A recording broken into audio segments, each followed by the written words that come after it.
Hey, how's it going, everyone? I am Dan Lohmar, CFP professional with United Wealth Management, where we specialize in PRAP management and financial planning for pilots at United Airlines. And like many of you, my business partner, Alan Beelan, and I are both pilots for United. Welcome back to another video. It's been a while since I put one out there, but there's some pretty important changes to talk about as far as changes in the PRAP, the way contributions are made. There's new limits.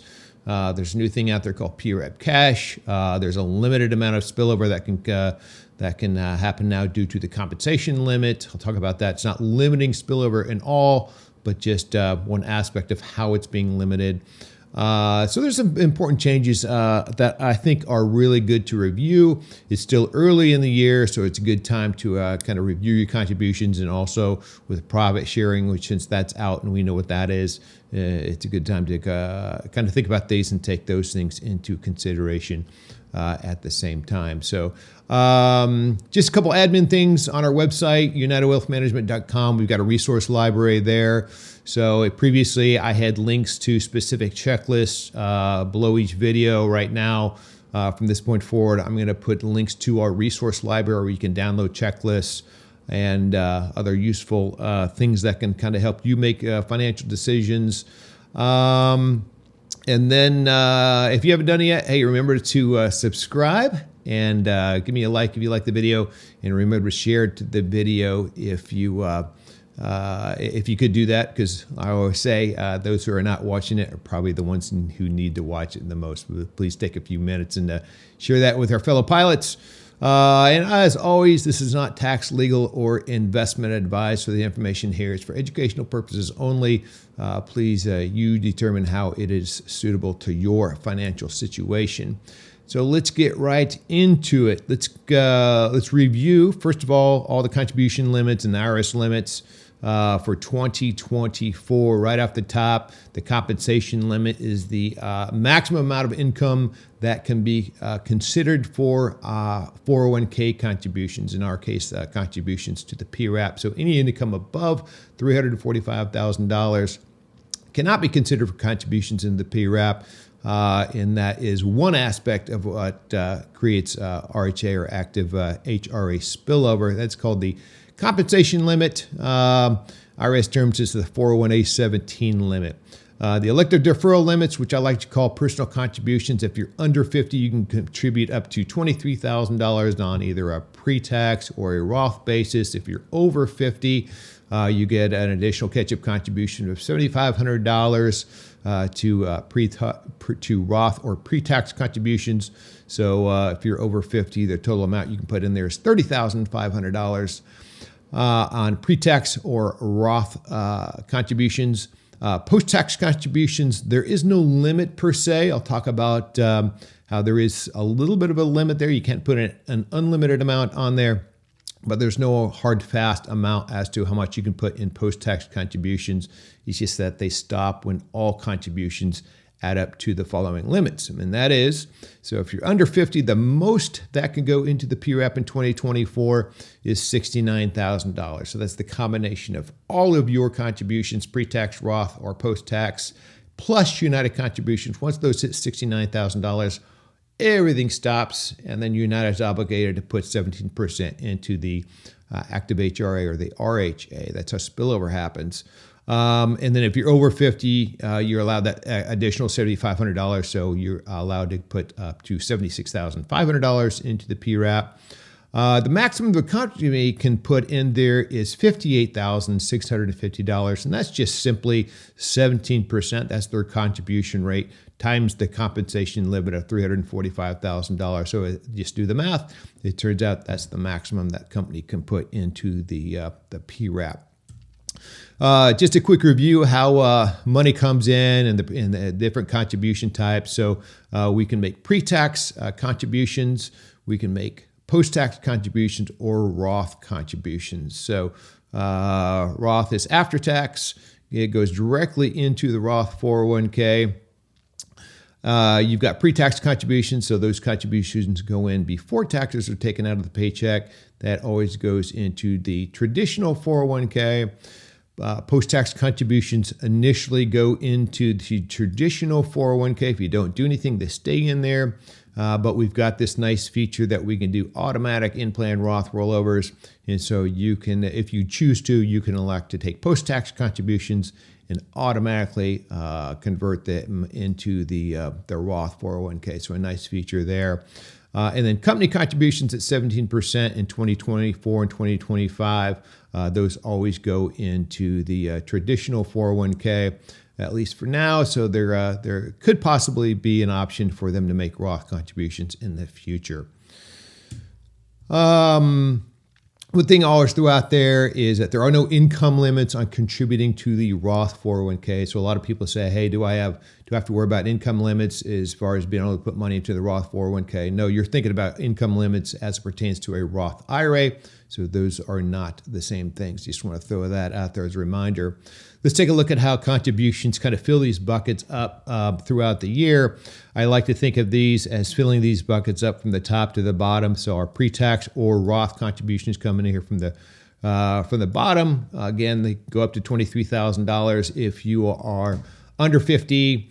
Post-tax contributions can now come in at the same time. So in the past, post-tax contributions could not start in the year until you had hit the pre-tax or the Roth limit. That is not the case anymore, and that is the PRAP enhancement, is the fact that you can now make post-tax and pre-tax or Roth contributions in the same month. And there's a little bit of a heads up on that if you're on the higher end of the pay scale, which I'll address here shortly. So there's some implications to be aware of as far as that goes. So if you're over 50 now, the limit is you can make an additional $7,500, and so your pre-tax or Roth limit goes all the way up to $30,500. And again, post-tax contributions kind of come in on top of that. And then, of course, United contributions. I like to think of United contributions kind of coming in on top of everything else, because those are the only ones that can spill into the retiree health account.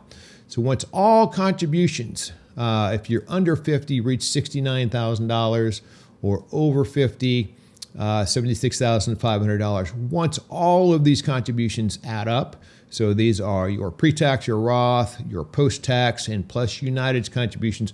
Once they all add up to these amounts, then United's contributions spill into the active HRA or the RHA. So we cannot contribute directly to it, but we can indirectly by filling up these buckets as early in the year, somewhat limiting United's contributions into the PRAP, which forces them to go into the HRA or the RHA for the rest of the year after those limits are reached. That's how RHA spillover happens.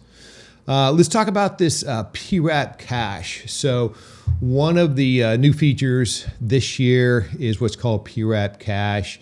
And the idea behind this was that the concern was because we now have so much potential spillover into the retiree health account. The concern is that the RHA balances could be so high in retirement that they would never get spent down on qualified medical expenses. And so, remember, the RHA is a use it or lose it account. So if you don't use it, or your spouse doesn't use it during your lifetime, then it stays in the account. It's not an inheritable asset. So there was some concern about having too much money in the RHA. So a temporary fix to that is that they limited spillover into the RHA, spillover only due to the compensation limit. So we're not limiting spillover in all, but only spillover related to the compensation limit. So they're limiting that amount to $10,000. So once spillover into the RHA reaches $10,000, spillover now gets paid out as cash. And I'll show you the incomes that equates to. This is a short-term solution. So the long-term solution is that they're proposing this money-based cash balance plan, and that would be an election we could make in the future where we could say, I want spillover now to either go into the market-based cash balance plan or into the retiree health account. So that is not here yet, and that's why this, for the time being, is a temporary solution to limit $10,000 to spillover due to the compensation limit. This is kind of what it looks like. Is once your income hits $345,000 throughout the year, then we can no longer, and United can no longer make contributions into the PRAP. We're maxed out. So this is one of the ways that that spillover happens. And so what they did is they said, all right, so income, because we're going to limit it to $10,000 of active HRA or RHA spillover. Because of that, income between $345,000 and $403,824. They're going to limit 17%. It's a 70% contribution. So if you do the math, 17% of the difference of these is $10,000. So that amount can spill into the RHA. But then above $403,824, you reach that $10,000 limit, and that just means any spillover is now paid out as PRAP cash. And again, this is a temporary solution for the time being. Until the market-based cash balance plan. So that's how it happens. And again, this is not limiting spillover in general. It's only limiting the amount that's due to the compensation limit. So if you want to make aggressive contributions and create as much RHA spillover as you can or as you want to, there's still no limit to that. So you can still have quite a bit of spillover into the retiree health account if that's what you choose. So let's talk. I'm not going to get into a lot of specifics on scenarios. I just want to kind of give you a quick overview of the way the contributions are happening, but I will give you a caveat here as to why these PRAP enhancements are an important thing to take into account. Because again, the PRAP enhancement is the fact that we can now make pre-tax or Roth and post-tax contributions at the same time. So I want to give you a scenario just to give you a heads up here. And let's just say you've got a wide-body captain, $447 an hour, over 50, flying 85 hours a month, and they want to make a 20% contribution into the retiree health, 20% contribution into the PRAP, and their priority is to fill up the pre-tax limit. Okay, they want to hit $30,500 before the end of the year, and actually they're also racing against a compensation limit here too. They also have to make those contributions before their income reaches $345,000 for the year. So let's look at this scenario. They want to make a 20% contribution. And they're going to do it, and they also want to make post-tax contributions. And so they're going to wait and turn on post-tax contributions once the pre-tax limit is full. Let's see what that looks like. So you can see here as these contributions kind of fill up throughout the year, the blue contributions are the captains, yellow contributions are United, so they kind of pile up throughout the year. And once that pre-tax limit is reached, which ends up being about April, then they would turn on their post-tax contributions in April, so that they're effective in June. And so that's kind of what the orange are, the post-tax contributions. And then as you see here, the compensation, as you see here, the PRAP limit is full at $76,500. And so there's only about 1 month in which post-tax contributions could be made. And that's the way it has been, is that you would do these one and then after the other. But now let's take a look at this scenario, where now they want to make a 10% contribution to the PRAP, a total of a 20% contribution to the PRAP, but instead they split it 10% pre-tax and they do 10% post-tax. So again, it's cumulative. It's still a 20% contribution, but they're going to do those in the same month. So this is the thing to be aware of if your priority is filling up the pre-tax bucket.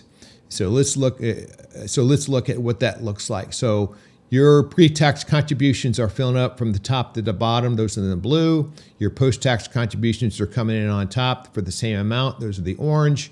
And what happens as those accumulate, again, you're hitting the $76,500 limit in about May or June. So you can't make any more contributions, but look what happens down here is that your pre-tax bucket did not get filled up all the way. So that is the thing to be aware of when you're doing these concurrent contributions into the PRAP. Easy solution to that really is this, that you lean your contribution, say as an example, you would do 15% in pre-tax and you would do 5% post-tax, something like that. And then that's what it looks like. Now you're hitting your pre-tax limit earlier in the year, and you do, and this is what it's meant for, is in this scenario, you actually do get a little bit more post-tax money in there because you're making a smaller post-tax contribution, but for a longer period of time. So, but that's the big thing to be aware of, is that if you split these 50-50, that you want to make sure you're still reaching your pre-tax limit if that's what your priority is. So I'm going to do another video which is going to talk about some specific contribution scenarios. And actually, let me back up one sec.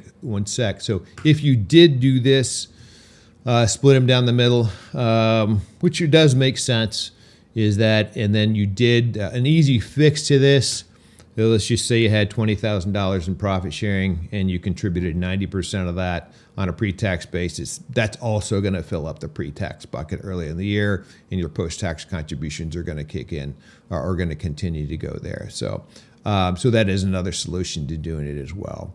So anyway, I'll do another video on specific contribution scenarios for both, say, narrow body FOs, kind of on different parts of this pay scale, mid pay scale and high end of the pay scale. So I do another video that kind of runs through a couple different scenarios like that. Trying to limit these videos to 10 or 12 minutes. So that's it for now. Hey, thanks for tuning in. If you haven't done it, remember to subscribe, hit the bell icon so you know when new videos come out, and remember to share this video. And anyway, hey, thanks for the positive comments throughout the year. I apologize for not getting a video out in 2023. It was an extremely busy year for us, but we do have a new full-time advisor we've hired, and looking forward to getting more videos out, and I totally appreciate the positive comments on that. So, hey, until next time, fly safe. Audio Jungle.